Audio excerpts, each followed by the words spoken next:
මචං උඹලා අතල්ලේ කියන ඉන්නේ අතල්ලේ ඉන්න ගමන් මෙන්න මේකත් බලපන් මචං මෙන්න මේ බිසයිඩ්ස් බිසයිඩ්ස්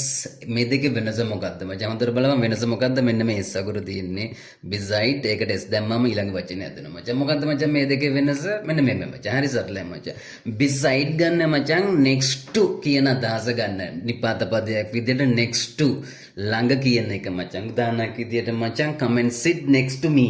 ඇවිල්ලා මං ළඟ වාඩි වෙන්න next to me අන්න ඒ වෙනුවට මචං දාන්න පුළුවන් මචං beside come and sit beside me come and sit beside me beside me මචං තේරුණානේ මචං මේකට S අකුර දැම්මට පස්සේ මචං වචනේ වෙනස් වෙනවා මචං එතකොට ඒකේ වෙනස තමයි මචං ඒකේ අදහස තමයි in addition to it අමතරව in addition to මචං somebody වෙන්න පුළුවන් something වෙන්න පුළුවන් යම් කිසි කෙනෙක් හෝ යම්සි දෙයකට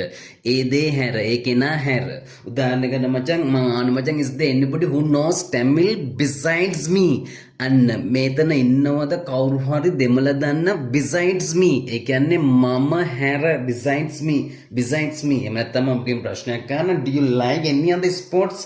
besides cricket වලට අමතරව besides cricket මචං තේරුණානේ මචං එහෙනම් බිසයිඩ් එකට S දැම්මාම වෙනස් වෙන තේරුම මතක තියාගන්න මචං නැවත අලුත් එකකින් හම්බ වෙනවා දේ අන්තිමට සතුටින් ඉඳපල්ලා අපි යනවා